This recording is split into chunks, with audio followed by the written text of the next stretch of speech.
La fisiopatología de las arritmias cardíacas, vamos a ver, ¿no? Que las arritmias son alteraciones de la generación de conducción o sincronización del impulso eléctrico. Esas son las arritmias, ¿no? Que hay una alteración en la generación o la conducción. ¿Y cómo van a hacer todo esto, no? Sabemos que tenemos un sistema cardiolector en el corazón donde se va a generar, ¿no? La propagación del potencial de acción. Este potencial de acción que ya lo hemos visto, me parece, en hidroelectrolítico, ¿no? Se va a generar dentro de los cardiomiocitos y este se va a propagar de una célula a la otra célula en el sistema cardiolector, desde el nódulo sinusal hasta el nódulo auriculoventricular y luego hasta Purkinje, ¿no? Entonces van por el haz de His y luego a los Purkinje. ¿Para qué? Para que el corazón tenga su actividad eléctrica, ¿no?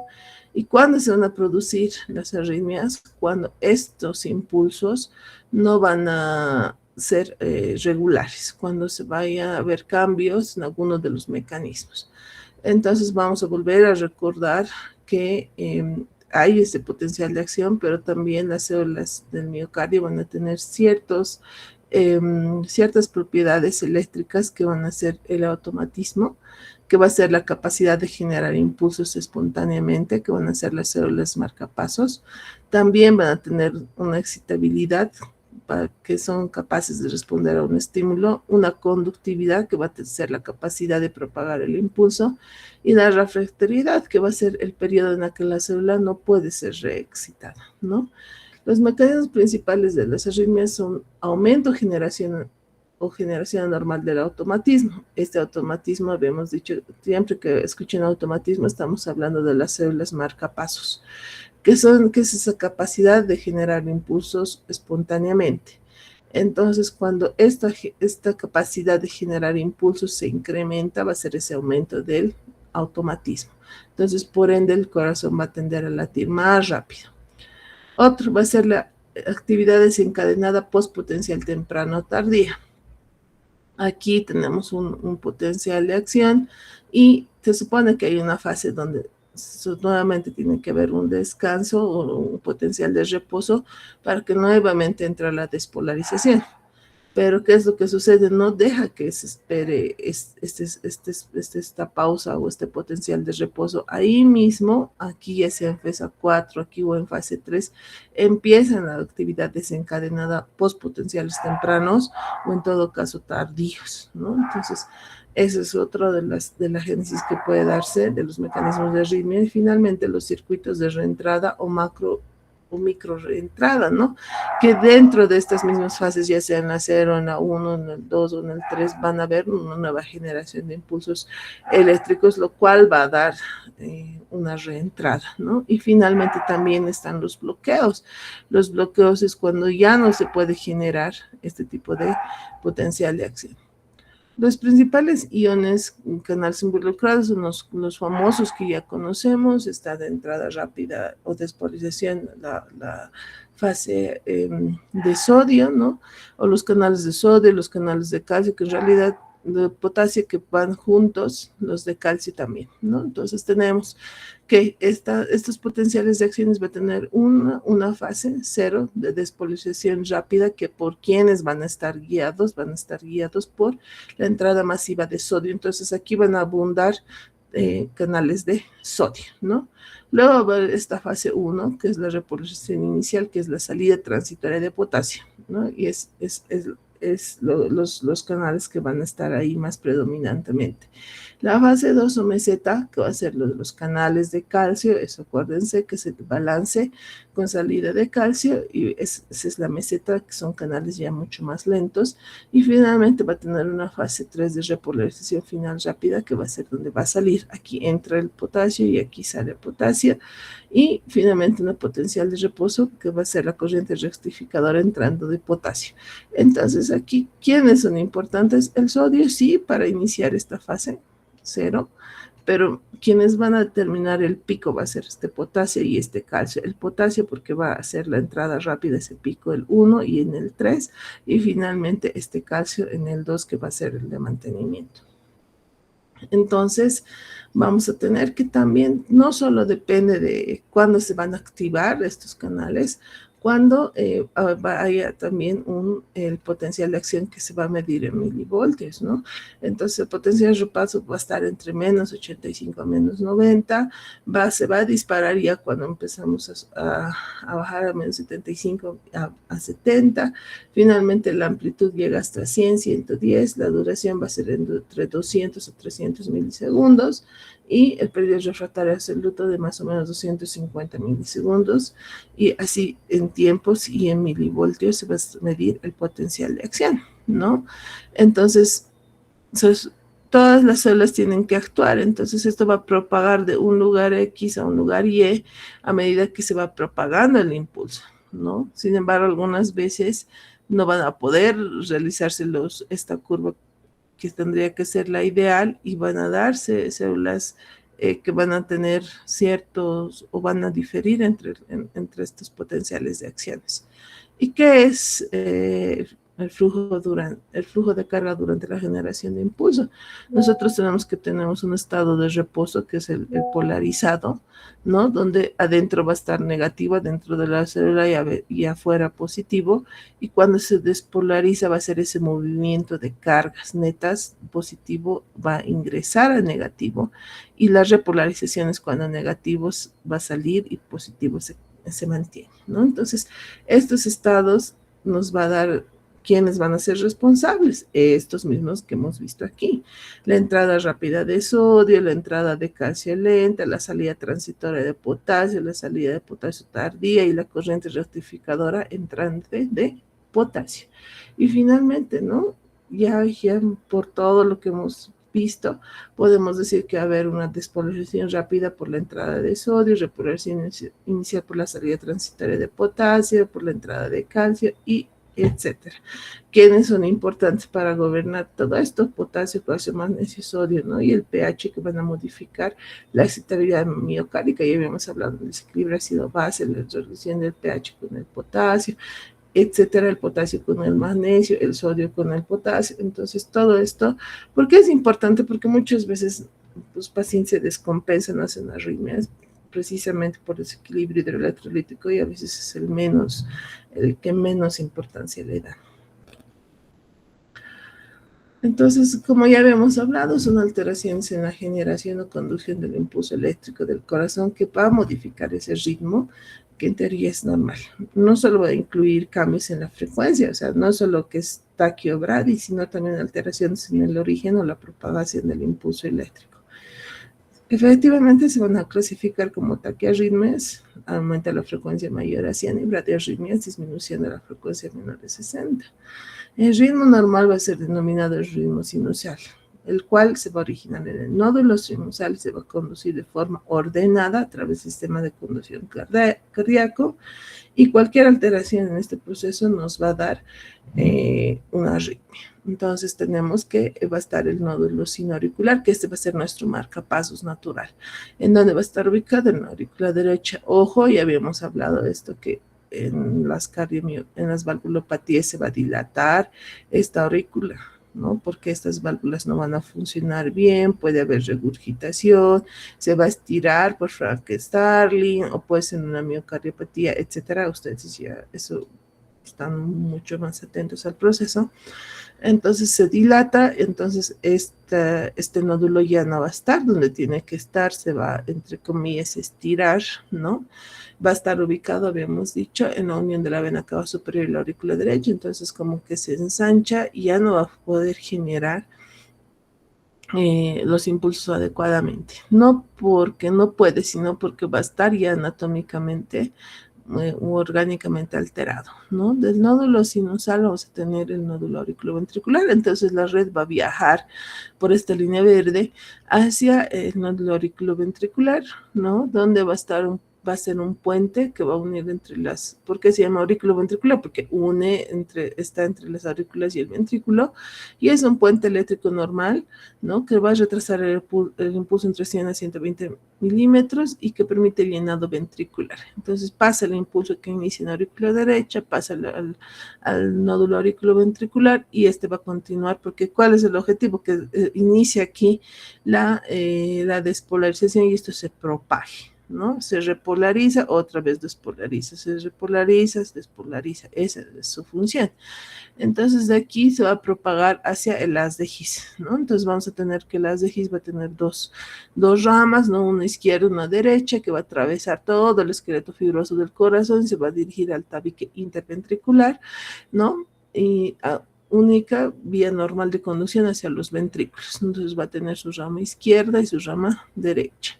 Y finalmente va a tener su red subendocárdica, ¿no? Que son las fibras de Purkinje, ¿no? Que van a estar ahí, como la ven en los dibujitos, que van a distribuir el impulso por todo el miocardio ventricular y permitir una contracción ventricular coordinada, ¿no? Entonces ahí va a concluir, va a terminar, digamos, ¿no? Van a ir subiendo hasta arriba para que genere. Entonces, las características ya lo habíamos visto: el automatismo, la excitabilidad, la conductividad y la refractariedad, y la velocidad de conducción. Miren que la velocidad es 0.5 milímetros por segundo, de 0.02 a 0.5, de 1 a 2 milímetros por segundo. Las ramas es decir, van, ¿no? Entonces, la ruta, lo que ya habíamos visto. Entonces, ¿esto cómo se representa? Esto se representa en el electrocardiograma. Nuevamente, ya hemos hablado de este tema, pero la despolarización auricular, el retraso fisiológico en el nódulo auriculoventricular, lo que tarda en llegar, representa el intervalo PR, lo normal de 120 a 200 milímetros por segundo. ¿Por qué es normal? Porque cuando se alarga esto, aquí vamos a empezar a ver bloqueos entre el P y el R. Cuando se va alargando hasta más digamos, 0.21 segundos, 0.22, se empieza a alargar, este retraso empieza a alargarse, ahí empieza un bloqueo de primer grado. No, bloqueo auriculoventricular, porque en este impulso que viaja de aquí a acá, va bloqueándose.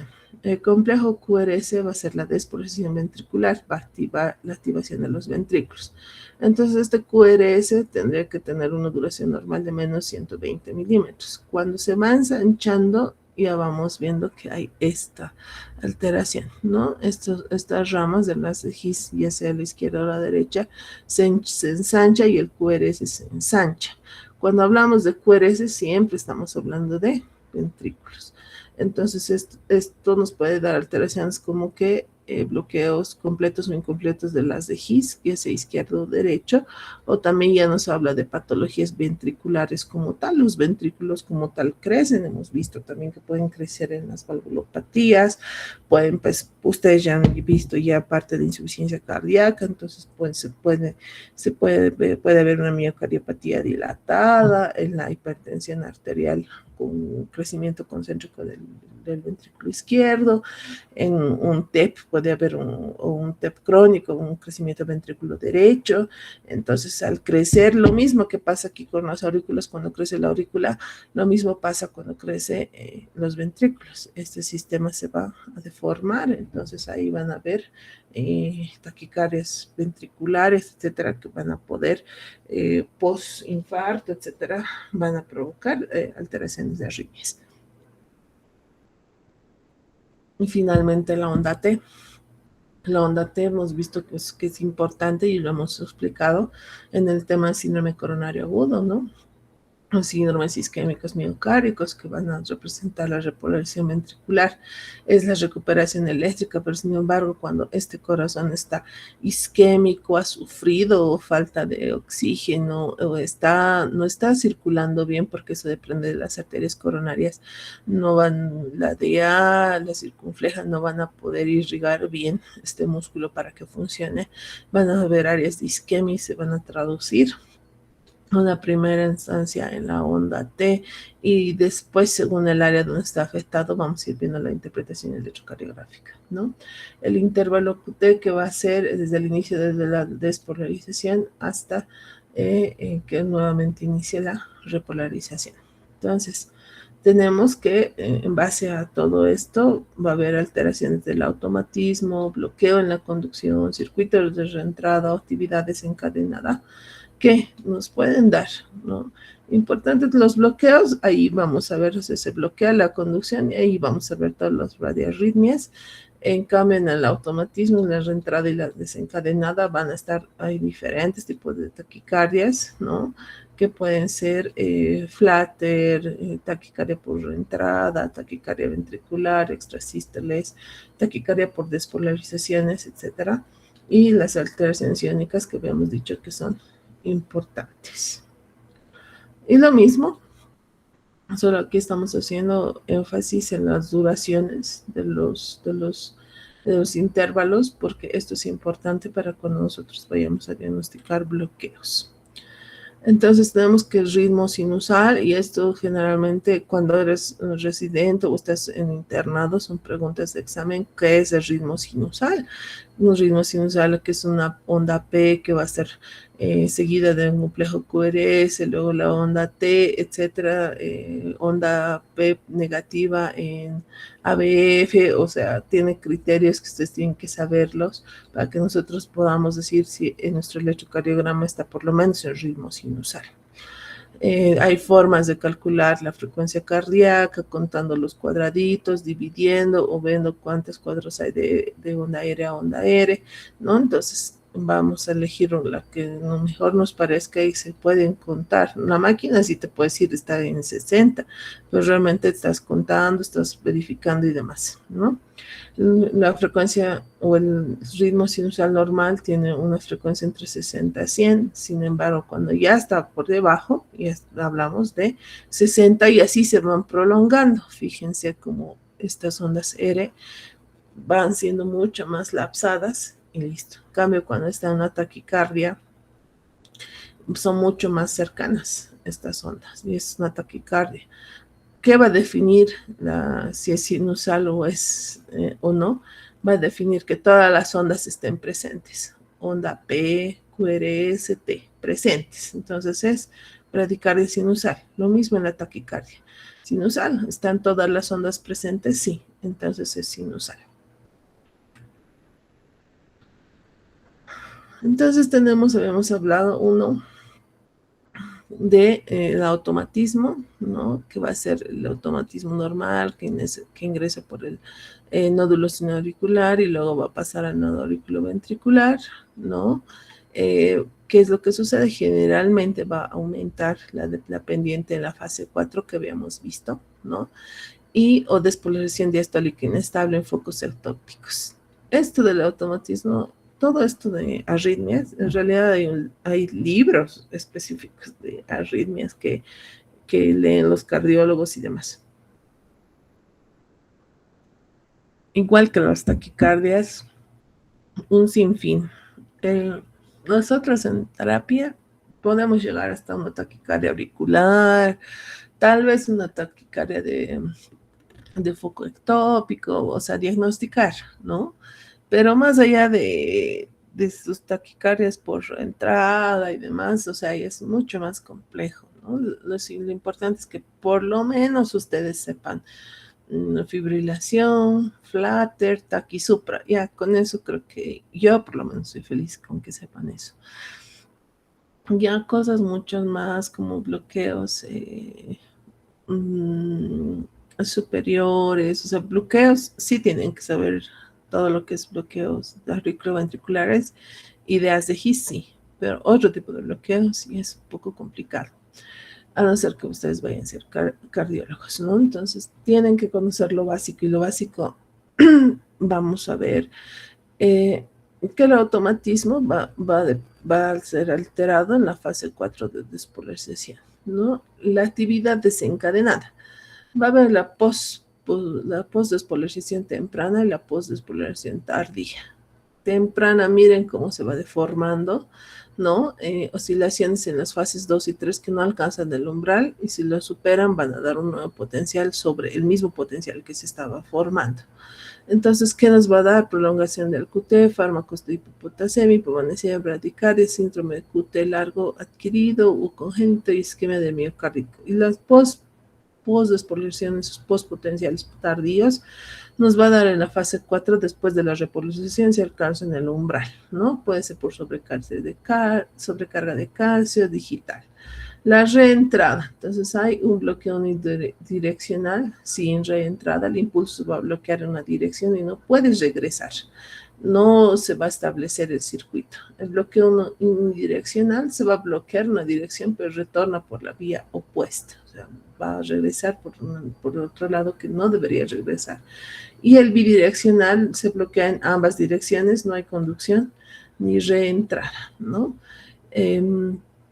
También van a ser interacciones entre focos automáticos, ¿no? Que van a ser focos con mayor frecuencia que va a predominar o suprimir a los demás. Interacciones entre el automatismo y la conducción, ¿no? Entonces vamos a ir definiéndolos cada uno. El automatismo normal es el aumento o disminución de la automaticidad de las células, que no es difícil. De las células marcapasos que van a ser por influencia autonómica. Van a ser por alteraciones metabólicas o enfermedad del sistema de conducción, que nos puede dar taquicardia sinusal, bradicardia sinusal, ritmos ectópicos. Actividades encadenadas van a ser impulsos anormales generados por un potencial de acción previa. Los postpotenciales alcanzan el umbral y desencadenan nuevos potenciales. Estos nos van a dar éxtasis de los taquicardias auriculares o ventriculares. Los postpotenciales tardíos es la despolarización, las precoces en 2 y 3 y los postpotenciales en fase 4, que aparecen después de la repolarización completa, por lo general por sobrecarga intracelular de calcio, que generan oscilaciones en la membrana capaces de alcanzar el umbral, muy importante la toxicidad por digoxina y la taquicardia ventricular bidireccional. Los bloqueos y trastornos de la conducción va a ser el retraso o interrupción en la propagación del impulso, que se encuentra en tejidos refractarios o alteraciones en la conducción celular. Se puede dar el fenómeno de Ashman, que es una conducción aberrante o bloqueos de rama. Y finalmente los de reentrada, es una circulación repetitiva de un impulso eléctrico. Se va a repetir y repetir dentro de un circuito cerrado y requiere 2 vías con distinta velocidad de conducción y periodo refractario. Además que el bloqueo unidireccional, el impulso reingresa continuamente al circuito generando taquicardia sostenida. Y puede ser esa la famosa ABNRT, que es la taquicardia por reentrada nodal, el síndrome de Wolff-Parkinson-White o el flutter auricular. ¿A qué me voy con eso? A que va a haber, por ejemplo, en el caso clínico que han mandado, aquí han mandado un caso clínico de arritmias que todavía no les he mandado, los voy a mandar para que ustedes lo lean. Y ahí, por ejemplo, nos habla de un caso que, lo que he leído, ¿no? De un Wolff-Parkinson-White, por ejemplo. Entonces, son mecanismos de reentrada. Entonces, habíamos dicho que es alteración en la generación espontánea del impulso, ese cambio de automaticidad generalmente por aparición de focos ectópicos. Va a estar influenciado, muy influenciado por el sistema nervioso autonómico simpático o parasimpático, aumenta el simpático y disminuye el parasimpático. Puede estar asociados a lo que es, perdón, un ratito me están escribiendo.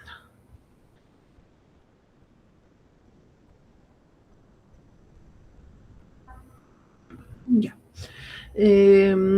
Puede estar asociado a lo que es hipoxia, hipopotasemia, fármacos, alteraciones metabólicas y hay un aumento o disminución de ritmo sinusal y aparición de ritmos ectópicos. Las actividades encadenadas, que puede ser por postpotenciales tardíos, por impulsos eléctricos generan los postpotenciales tardíos en la fase 4, ya hemos hablado, por sobrecarga de calcio y pueden repetir si se alcanzan el umbral. Factores favorecedores, por ejemplo, nosotros vemos mucho esto por aumento de las catecolaminas, Puede ser por estimulación adrenérgica, hipercalcemia, aumento de la frecuencia cardíaca y fármacos digitálicos, y lo que nos da es un acortamiento del ciclo cardíaco y extracístoles y taquiarritmias de forma desencadenada. Los bloqueos, interrupción o retraso van a hacer que el impulso ya no va a llegar y va a producir esa excitación que necesita y se conduzca de forma normal, ¿no? Entonces, la membrana, las uniones gap, la velocidad del impulso y los periodos refractarios nos van a dar una poca recuperación de ese tejido y lo que nos va a dar ese bloqueo consecuente. La reentrada, lo que habíamos dicho, que continúa con impulso eléctrico dentro de un circuito produciendo activación repetitiva. Requiere dos vías, la vía de conducción con propiedades distintas, diferencia en periodos refractarios y bloqueo unidireccional. Y aquí vemos los tipos de reentrada que pueden haber. Una reentrada anatómica, una reentrada funcional, una reentrada nodal, una reentrada por vía accesoria y una reentrada intraventricular. La anatómica va a ser por circuito fijo definido por estructuras anatómicas, como ser el flutter, la taquicardia por reentradas en vías accesorias, la Wall-Parkinson-White, y la funcional no depende de una vía, sino de la heterogeneidad eléctrica del tejido, la FA, algunas taquicardias ventriculares. La reentrada nodal, dos vías funcionales en el nodo, una rápida refractaria larga y una refractaria corta, que se hace la lenta. Eso nos da la taquicardia supraventricular paroxística. La reentrada por vía accesoria, es un circuito entre un nódulo AB y una vía accesoria, que es en todo caso el haz de Ken. Cuando escuchen haz de Ken, siempre estamos hablando de Wall-Parkinson-White. La reentrada rama intraventricular, que es la circulación del impulso sistema de His y en el del Purkinje, o ramas de las de His, taquicardias ventriculares por reentrada.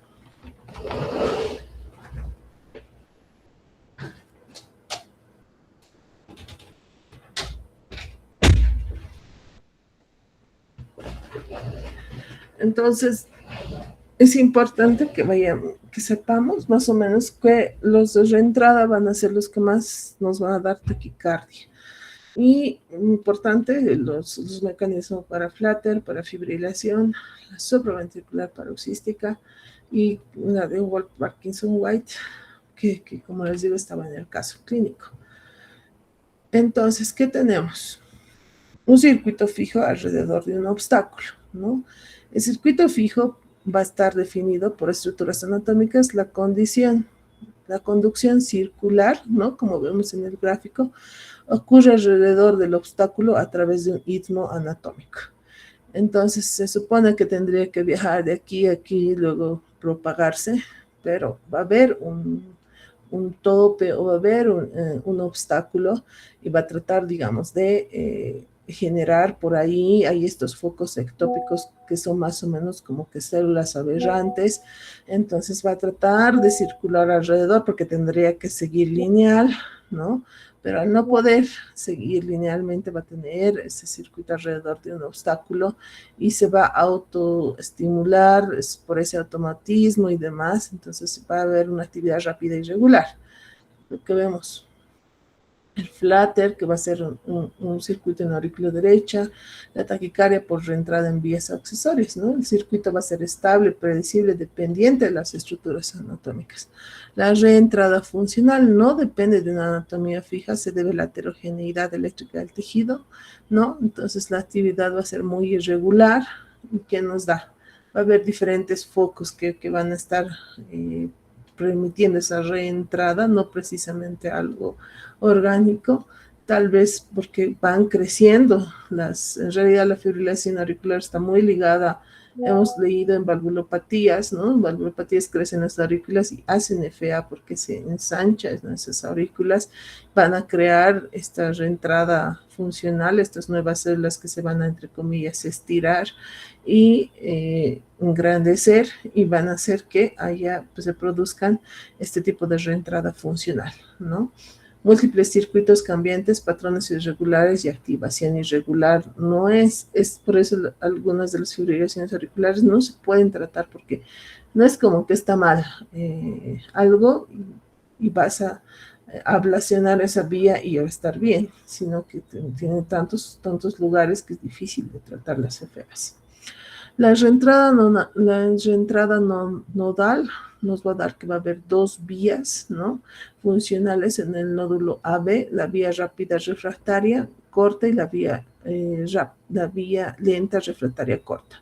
Entonces va a haber ese estímulo que va a estar dando por un lado y por el otro para la misma transmisión, y eso nos va a dar una taquicardia supraventricular. Acuérdense de la venereta, que es la taquicardia supraventricular paroxística, y que permiten el circuito de reentrada. Generalmente estas son, se estimulan, digamos, por alteraciones hidroelectrolíticas que se pueden, cuando tú compensas todo, va a pasar porque es paroxística, porque a veces se activa y a veces no. Paroxística significa como que intermitente.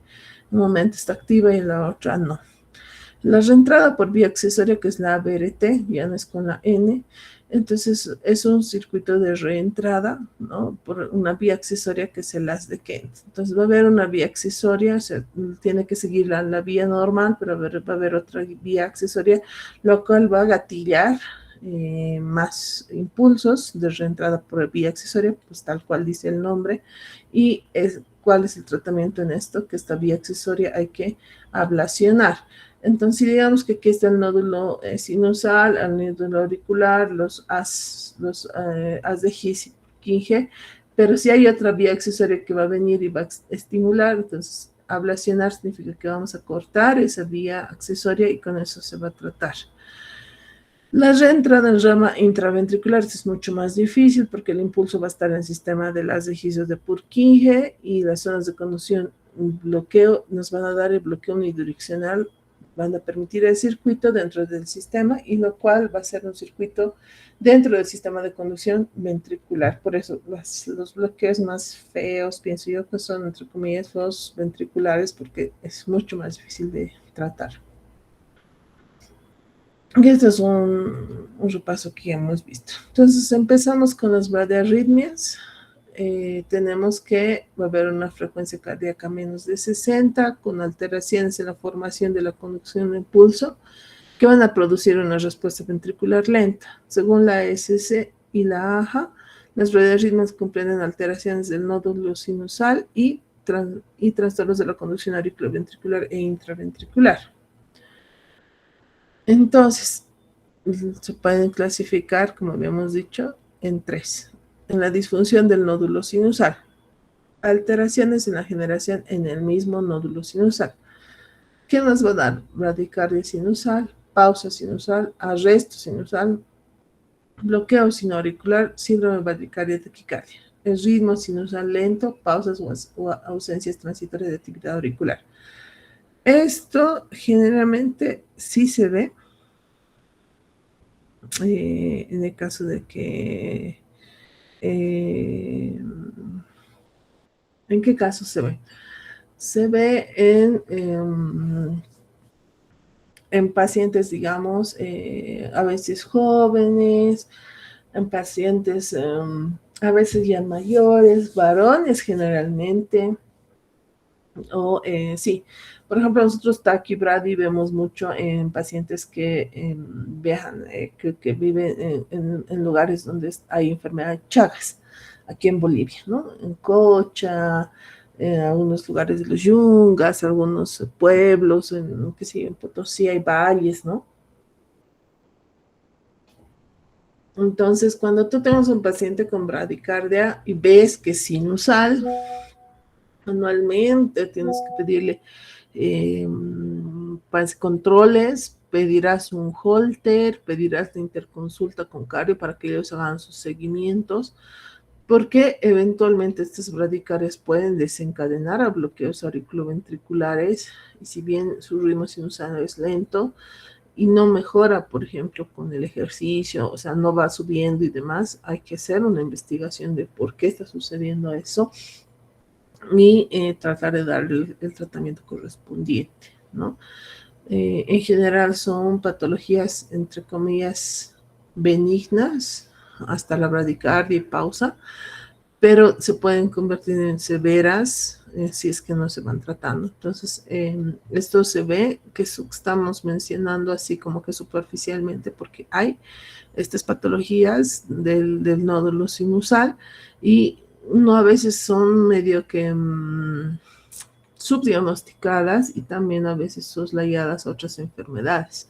Entonces es importante que ustedes conozcan y en el tratamiento es uno que vayan al cardio y dos que se pida un holter para que se pueda ver realmente cómo son estas pausas y en base a eso empezar, se hace es como que te llega un paciente con paro, entonces hay un protocolo, ¿no? ¿Qué tienes que hacer?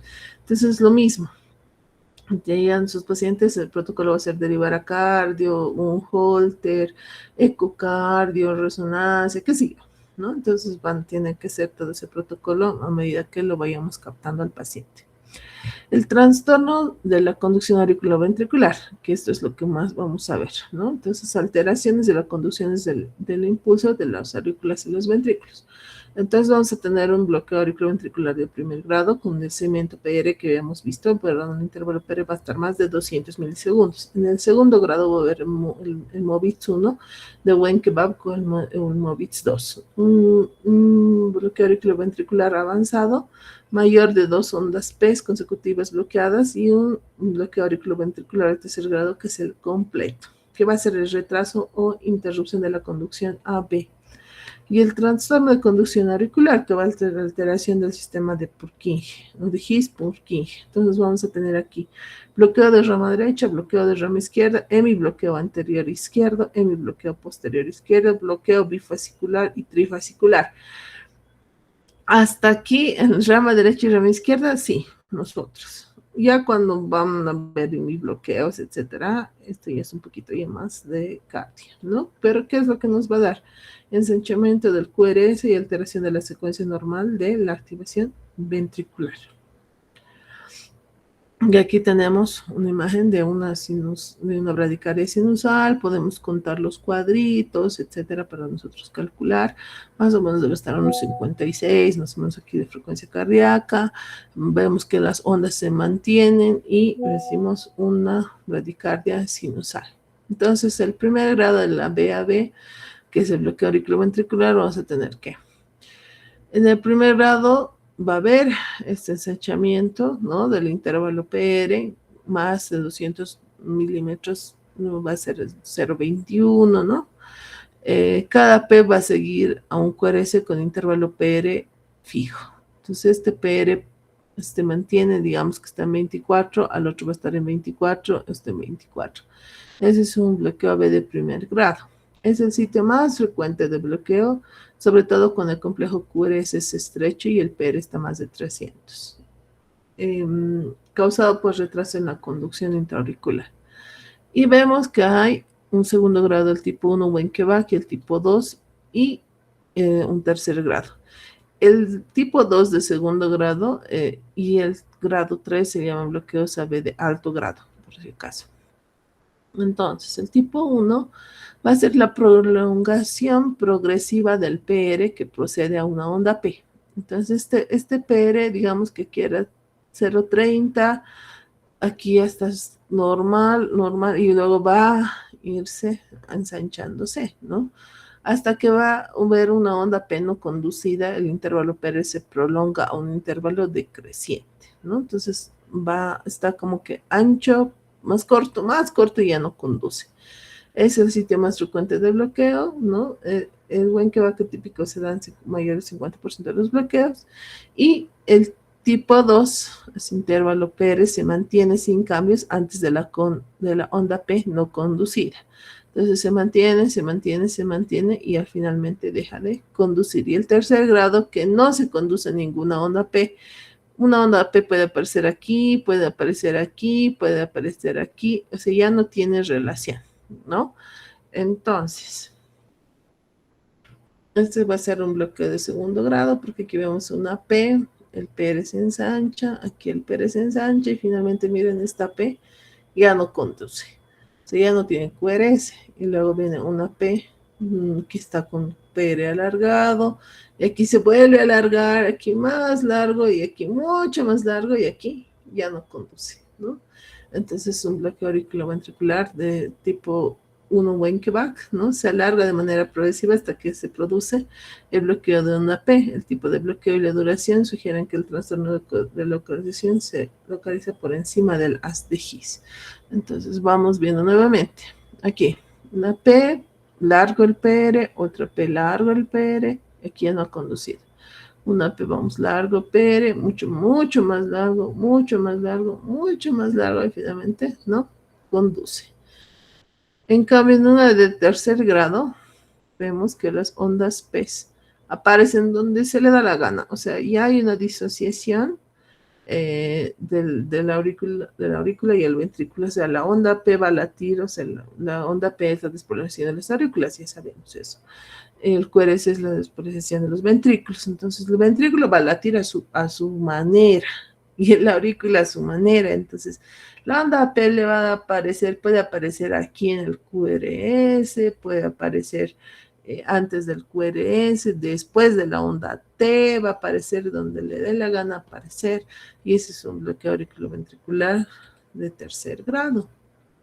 Un ritmo sinusal, tenemos P, Q, R, S y T, ¿no? Entonces, en primer grado vamos viendo que este PR, habíamos dicho, se va ensanchando de forma fija. Es más largo, fíjense, aquí medía, digamos, 1, 2, 3, 4, 5 cuadraditos, y aquí mide, a ver, 1, 2, 3, 4, 5, 8 cuadraditos. Entonces mide 8 cuadraditos, un bloqueo de primer grado. En el MOVITS 1 se va a ir alargando, se alarga hasta que finalmente no conduce, ¿no? Y finalmente en el MOVITS 2 vamos a ver que se sigue alargando, alargando, no conduce, más, mucho más irregulares, muchos más P's que no van a conducir, ¿no? Y finalmente vamos a ver el MOVITS 3 de tercer grado, donde ya no van a tener relaciones, no va a tener relación la P con el QRS, aparece donde caiga, ¿no? Mire, aquí está funcionando con la T, aquí está bien cerquita del QRS, esta no ha conducido, etcétera, y este grado 2, tipo 2, más el de grado 3, habíamos dicho, nos va a dar los bloqueos auriculoventriculares de alto grado.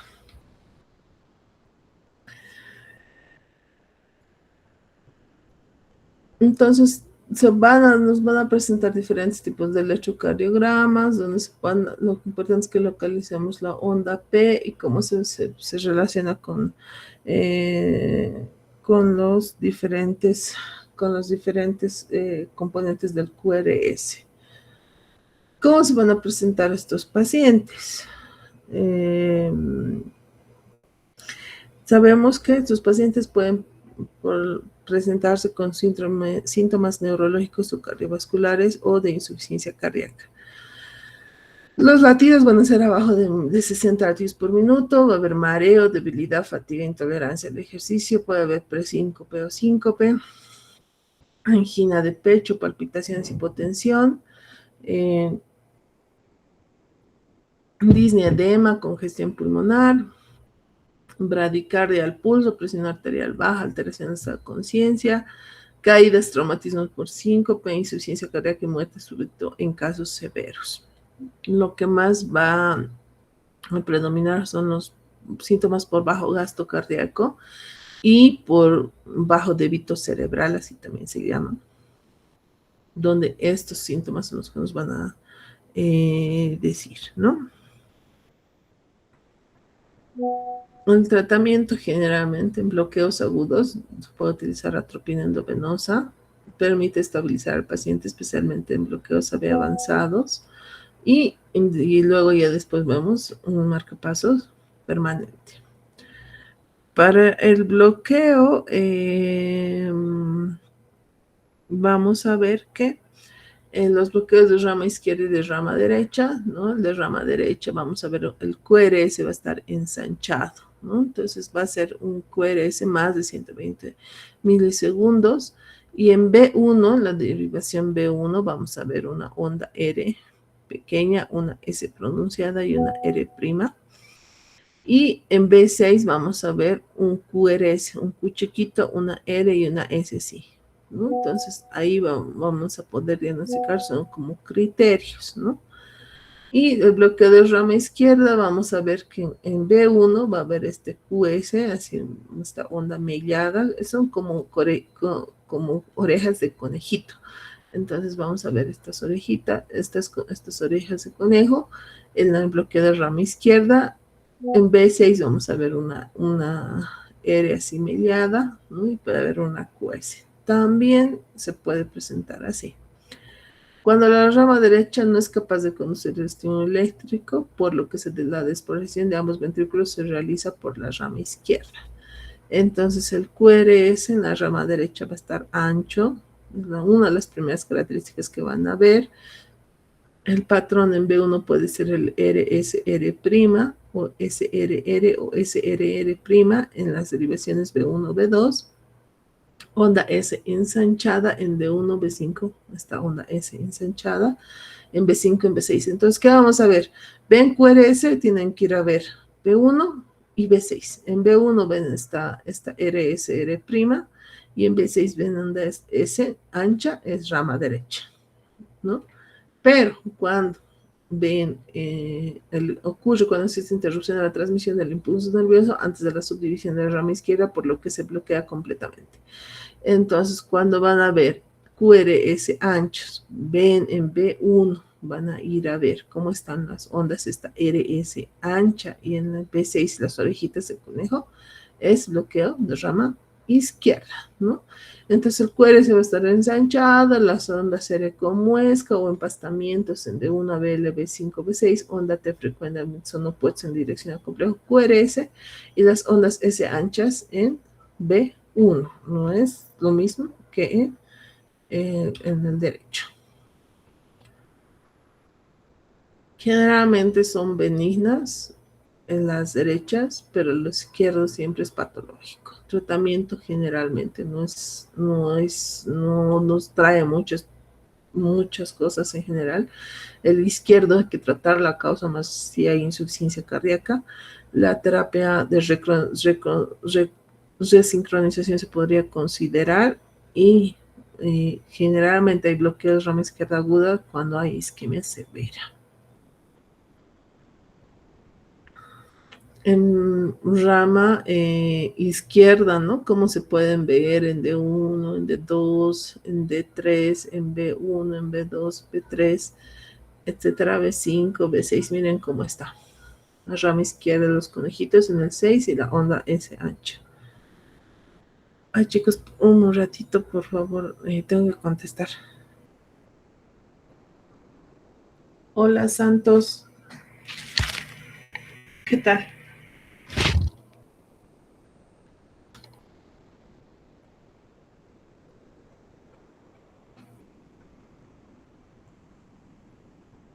Entonces, miércoles recién vas a poder filmar.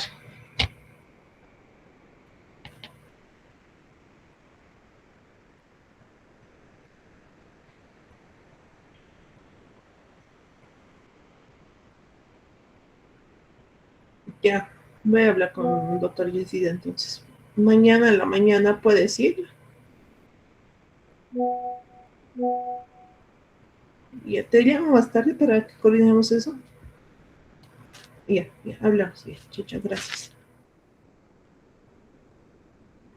Ya, perdón. Entonces, características, ¿no? Como hemos visto del bloqueo. Y de la derecha vamos a ver B1, esas ondas S, ¿no? Ahí en B1 y en B6. Taquiarritmias, más de 100 latidos por minuto en reposo, por alteraciones ya sea en la generación, conducción o propagación del impulso. Generalmente están por aumento del automatismo, por actividades encadenadas post-despolarizaciones tempranas o tardías, o por circuitos de reentrada. Como consecuencia, el corazón va a presentar una activación rápida y anormal que va a comprometer la función mecánica y la estabilidad hemodinámica. Ojo, aquí que muchas de las taquicardias van a depender de esto, de la estabilidad hemodinámica. Entonces vamos a tener que este tipo de taquicardias supraventriculares en grandes grupos se pueden clasificar en supraventriculares y ventriculares como tal. Supraventriculares arriba, ¿no?, de el nódulo auriculoventricular, y abajo y aventriculares, ¿no? Auriculares arriba, o sea, arriba de los ventrículos, y ventriculares abajo, ya propiamente de los ventrículos, ¿no? Entonces, eso hay que tener muy en cuenta. Entonces, la taquicardia sinusal, va a haber una actividad sinusal normal aumentada, ritmo regular con onda P. Ojo, en todo esto influye esta onda P famosa. Entonces, positiva en D2 antes de cada QRS, ¿no? Entonces está ahí nuestra onda, nuestra P está ahí, es una taquicardia sinusal. Taquicardia auricular por focos ectópicos significa que va a haber múltiples focos ectópicos en las aurículas. La P es anormal. Aquí tenemos marcadas unas P's que pueden ser anormales. El flutter va a ser una macro reentrada circulatoria en la aurícula derecha. Ondas en serrucho. Es bien clásico esto del flutter. Ondas F sin línea eléctrica con unción AB variable 2123, 3141, ¿no? La frecuencia auricular va a estar entre 250 y 350. La fibrilación, activación auricular rápida y desorganizada, múltiples circuitos reentrantes, ausencia de ondas P. Aquí la diferencia entre esta taquisupra y la FA va a ser, ya no hay onda P aquí. Ausencia de ondas P definidas, ondas fibrilatorias, intervalos RR irregularmente irregulares. Miren esta onda R. Aquí como que quieran va respetando un orden. Aquí igual. Digamos, pongan aquí un dedo, y de un dedo, un dedo, un dedo, un dedo, un dedo. Aquí igual. En cambio aquí vemos como que un dedo, aquí 2 dedos de espacio, aquí 2,5, 2. Esto es clave para diagnosticar fibrilación auricular. Intervalos RR irregulares, la frecuencia auricular más o menos va a estar entre 300 a 600. La taquicardia por reentrada nodal, una paroxística, va a haber una onda P oculta o retrógrada, puede estar inmediatamente después del QRS. Va a haber onda P. Ojo aquí, estas son las claves diagnósticas. Fibrilación, no hay onda P. El flutter es con ondas en serrucho. Aquí hay ondas F finas en la fibrilación y aquí los intervalos RR irregulares. Aquí vamos a ver que pueden haber ondas P ocultas o retrógradas. Se puede confundir esta con esta, sí, y la clave va a ser la onda P. La taquicardia por reentrada auriculoventricular.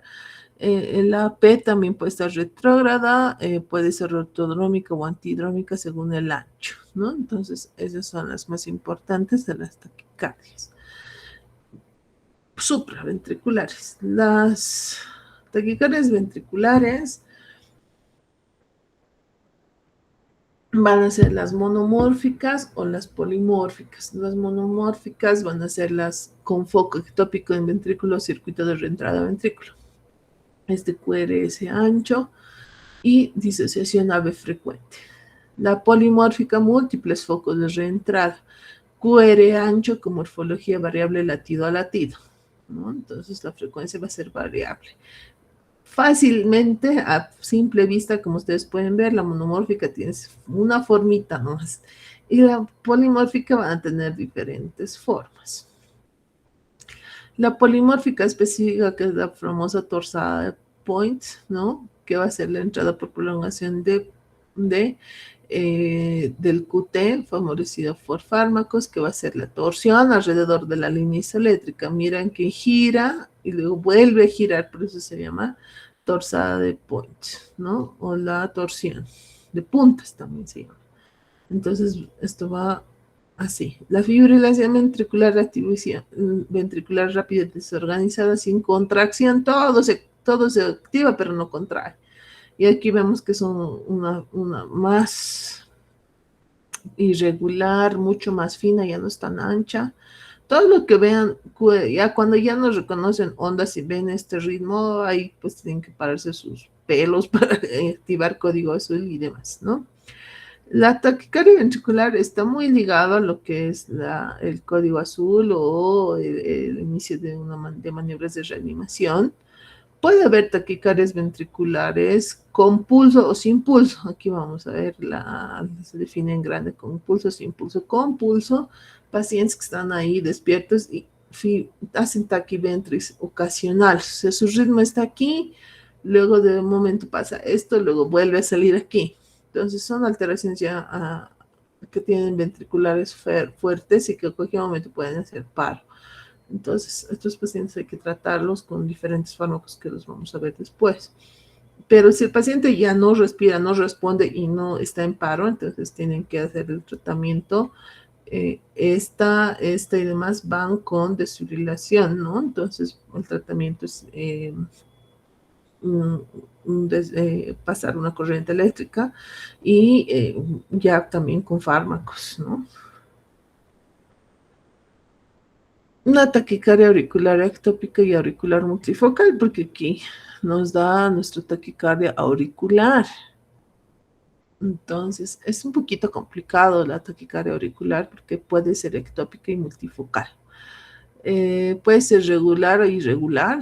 La onda P va a estar normal, ectópica, más de 3 morfologías, ¿no? O sea, hay una onda T que va a estar ectópica, pero es importante que sepamos, por lo menos, al menos ubicarnos en la primera imagen, para por lo menos decir esta aparente taquicardia auricular. Como les digo, nosotros no vamos a llegar, sí podríamos llegar a diagnosticar, pero hay que tener mucho cuidado, ¿no? El intervalo PR va a estar normal o variable. La conducción puede ser 2-1 o 3-1 y el complejo QRS puede estar normal, ¿no? Entonces va a haber la taquicardia auricular ectópica o multifocal, ¿no? Y con bloqueo AB también se puede presentar. Entonces puede haber esta taquicardia también con aberrancia. Frecuencia auricular más de 100, ritmo irregular, presencia de 3 morfologías de onda P, ondas P presentan todos los QRS, el intervalo PR normal, intervalos RR irregulares, línea isométrica entre ondas P. El tratamiento, tratar la causa desencadenante, oxígenos e hipoxia, corregir las alteraciones electrolíticas, suspender digitálicos e intoxicación, controlar la frecuencia con beta-bloqueantes y antagonistas de calcio, y tratar la enfermedad pulmonar o cardíaca, que es muy asociada a estas enfermedades, ¿no? Y aquí vemos una taquicardia auricular. O bueno, una taquicardia supraventricular, porque vamos a ir analizando, en algunas sí, el QRS va a estar estrecho, ¿no? Hay un QRS, es reconocible. El intervalo PR no va a ser muy valorable. El intervalo entre QRS, este va a ser regular. No hay alteraciones en el QRS, o sea, van a ser muy regulares en general. Y la repolarización va a estar QT normal, por lo cual se puede ver que puede ser una taquicardia supraventricular. El tratamiento de las supraventriculares. Estamos hablando de las que tienen onda P o ondas P irregulares, no DFA, claro. Entonces, paciente inestable con hipotensión, shock, dolor torácico, síncope, insuficiencia cardíaca, cardiovención eléctrica sincronizada inmediata. No esperar fármacos, considerar el estudio electrofisiológico posterior. Paciente estable con taquisupra, de QRS estrecho, maniobras vagales, puede hacer maniobras de Valsalva, vean en el internet cómo se llama Valsalva, masaje del seno carotidio y primera línea de adenosina, que puede ser la primera línea, y si es recurrente, ablación por catéter. Si no responde a adenosina, se puede utilizar verapamila, dieltiazem o beta bloqueadores, metoprolol o esmolol. Con QRS ancho, duda de TB o TB o taquisupra, Tratar con taquicardia ventricular, amiodarona o procainamida. Cardiología más estudio electrofisiológico posterior. Prevención de recurrencias, identificar causas, por ejemplo, Wolff, Parkinson, White, y ablación por radiofrecuencia, el tratamiento de elección curativo. Entonces, ese tratamiento, no sé, eso sí que no he escuchado, no sé la verdad si haremos aquí en Bolivia, pero yo cuando estaba en México sí hacían esta ablación por radiofrecuencia, es bien bonito. Flatter. Seguimos en las taquisupras. Entonces, arritmia supraventricular, lo que hemos visto era taquisupra paroxística, ¿no? Arritmia supraventricular caracterizada por actividad auricular regular, dientes de sierra, las famosas ondas F, sin línea eléctrica, fisiopatología principalmente por macro reentrada auricular. Va a haber dos tipos, el flatter típico y el atípico. En el típico circuito dependiente es en el istmo cabo tricuspidio, en la aurícula derecha, y el atípico no dependiente del istmo cabo tricuspidio, frecuentes tras ablación de FA. Cirugía cardíaca, cicatrices auriculares, puede coexistir con focos de automatismo, especialmente de las venas pulmonares. El diagnóstico: ondas F en dientes de sierra, ausencia de línea eléctrica, frecuencia entre 240 y 340, la auricular, pero mejor derivaciones para ver la D2, D3, ABF y B1. Hallazgos: va a ser una respuesta ventricular regulada según bloqueo AB, posible conducción 2-1. Tratamiento: si está inestable, cardioversión eléctrica. Eso, acuérdense, si está inestable, cardioversión eléctrica sincronizada inmediatamente. Estable, control de la frecuencia con beta bloqueadores o calcio antagonistas.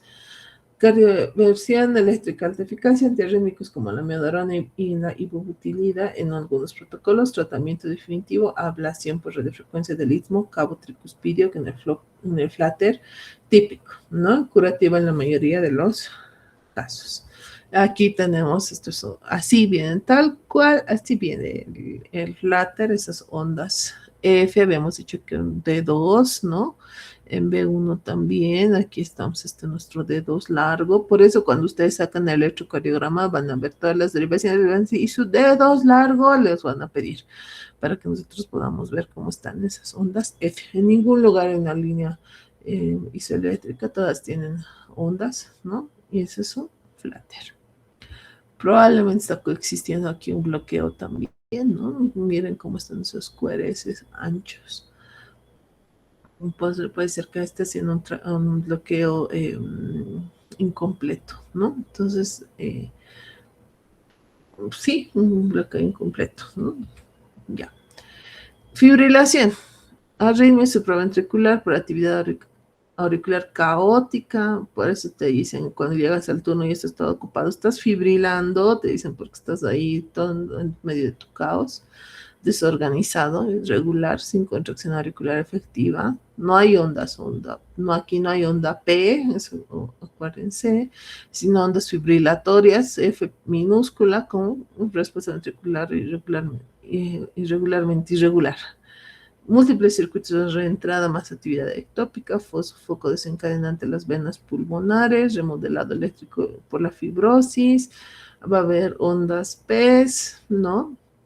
Intervalos cerebro irregulares, QRS generalmente estrechos, si no hay aberrancia, tipos clínicos: paroxística autolimitada, persistente, aquella que dura más de 7 días, y permanente, hay que evaluar el CHA2-2, ¿no? Inestable hemodinámicamente, cardioversión eléctrica, estable, control de frecuencias, beta bloqueantes, calcio antagonistas como el diltiazem, verapamilo, dioxinas e insuficiencia cardíaca, reposo sedentario, control de ritmo según caso, cardioversión eléctrica con amiodarona, flecainamina, propafenona, según la estructura cardíaca, anticoagulación clave, CHA2-VASc indica necesidad de anticoagulación, y utilizamos los DOACs, que es la abreviación para los anticoagulantes biorales, que puede ser la apixaban, rivaroxaban o warfarina. El tratamiento definitivo: ablación por catéter, aislamiento de venas pulmonares en FA sintomática o refractaria.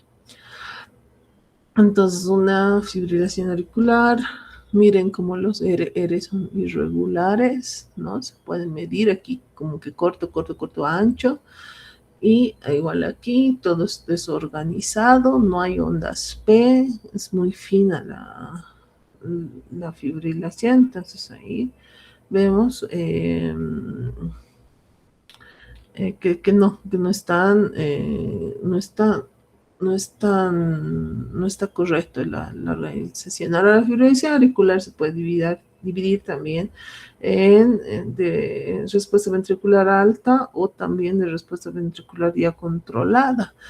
Aquí no hay ondas P, miren que son irregulares las RR, pero la frecuencia está mucho más baja, está en 68 porque ya está controlada, está fibrilando, pero está controlada. Habíamos dicho que dentro del tratamiento tiene que estar controlada la fibrilación auricular y tenemos que pensar en lo que es la coagulación. Entonces vamos a utilizar este CHA2-VASc 2, ¿no? Que nos va a dar si hay insuficiencia cardíaca, un punto, hipertensión arterial, un punto, edad más de 75 años, 2 puntos, diabetes mellitus, un punto, accidente cerebrovascular o accidente isquémico transitorio, tremoralismo previo, 2, enfermedad vascular o IAM previo, 1, edad 65 a 74, 1, sexo femenino, 1, puntuación máxima 9. Puntuación, hombre por mujer por sexo, y entonces, ¿cuándo anticoagulamos? CHA2-VASc, hombre, con 0 no anticoagular. Con 1 considerar. ¿Cuándo? Sí o sí, cuando está más de 2 puntos en varones.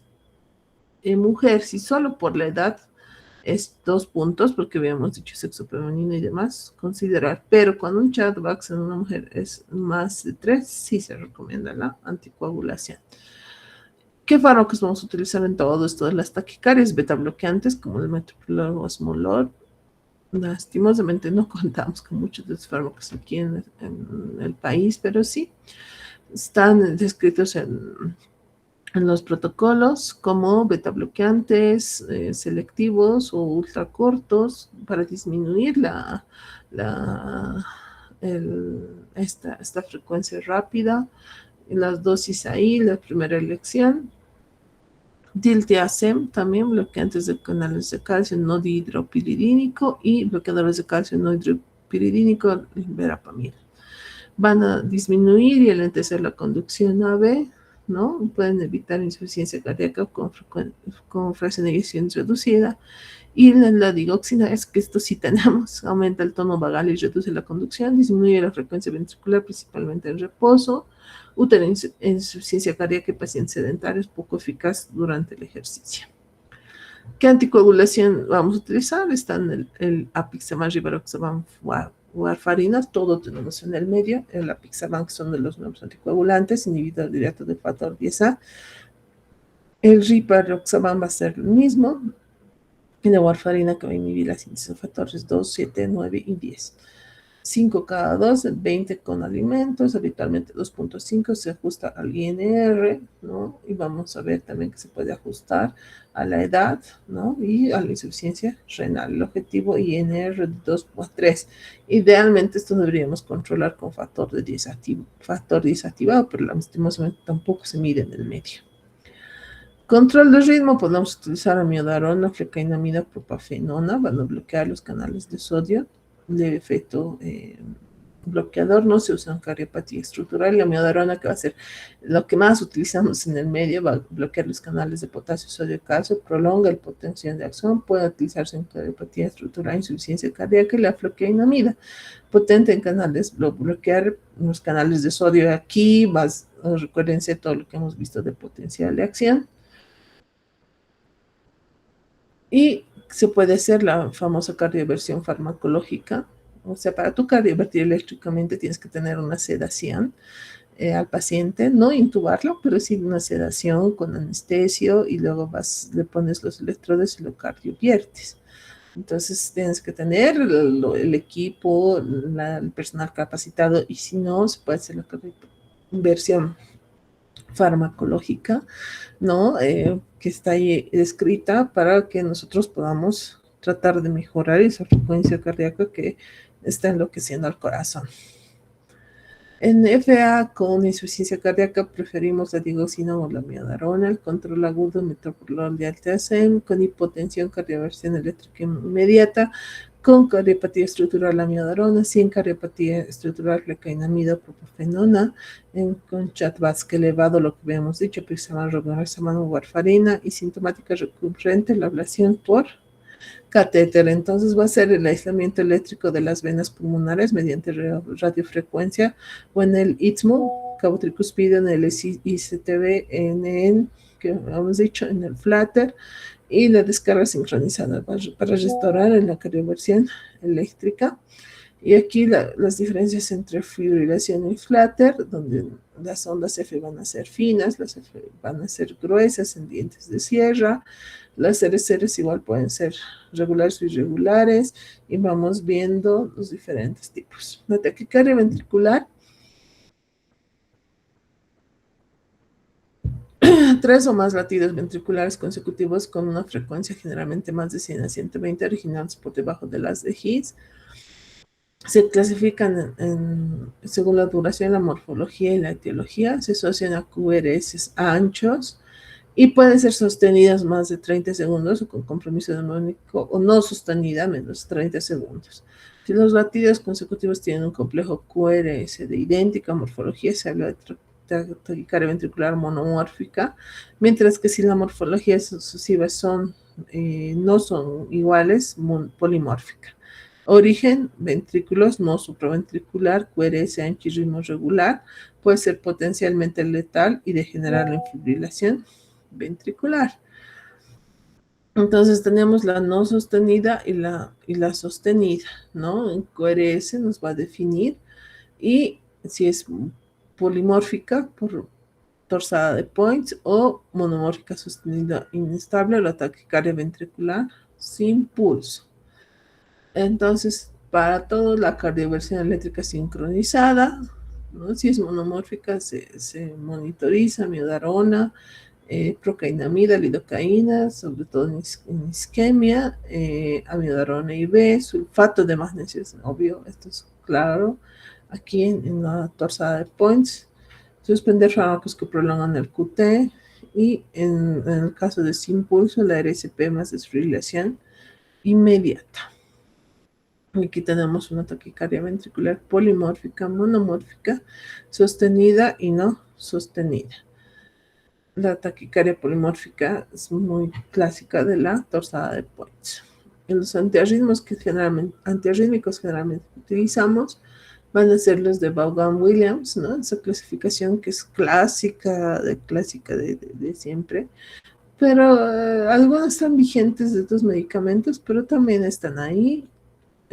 Ustedes son mucho más expertos que yo en fármaco, porque llevan recientemente todos estos fármacos. Ahí están esa clasificación en cuanto al tratamiento. No sé si esto va a funcionar, cómo va a ir degenerando este ritmo cardíaco, hace extrasístoles ventriculares, la frecuencia está aquí en 66, más extrasístoles. Se va ensanchando ese QRS.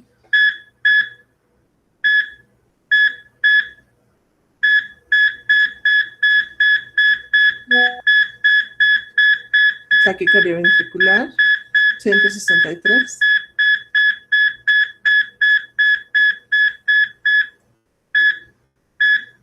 Fibrilación ventricular, ondas finitas, irregulares. No hay QRS, no hay nada. Y va cayendo mucho más la frecuencia.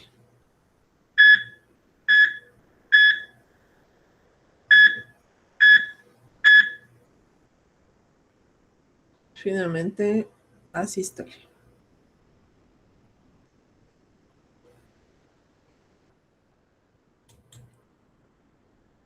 Taquiventri, fibrilación ventricular, ritmos desfibrilables. Taquiventri, fibrilación. No desfibrilables, lo vamos a ver en el siguiente tema. Asistolia, actividad eléctrica sin pulso. Y esto me ha parecido interesante. Dice 10 rasgos de los grandes médicos, 10 traits of great physicians. Ser un detective como Sherlock, ser paciente y saludable, ser un excelente escucha, encuentra tu pasión, tratar al paciente de forma integral, no solo de la enfermedad, ser empático, poner atención en los detalles, ser resiliente, asumir tus responsabilidades, contar tus estrellas, no priorizar la fama y el dinero.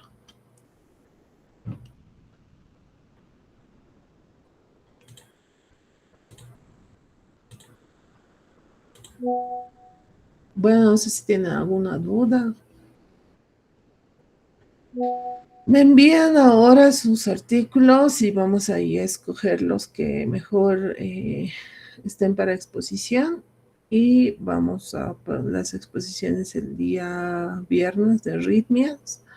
Y en base a eso vamos a ver les voy a mandar igual ahorita el tema que nos han dado de la cátedra, porque está en conjunto, así como valvulopatías estaba con insuficiencia cardíaca, este tema igual está en conjunto con RCP. Y el tema de RCP en general, yo prefiero que lo expongan ustedes, porque no es un tema que... Es un tema que ustedes tienen que saber. Entonces, vamos a ver la distribución del tema de RCP para el día lunes, la próxima semana. No sé, espero que la semana se solucione y al final ya no sé en qué vamos a quedar en todo esto de la situación del país. Y bueno, solo nos queda rezar para que Bolivia siga y salga adelante. Entonces, a medida que vamos avanzando, esperemos que ya nos podamos ver eventualmente en uno de estos días, una vez que vamos a llevar el tema de RCP para lo que les he mencionado. Nos vemos el día viernes. Chao. Hasta luego, doctora. Hasta luego, doctor.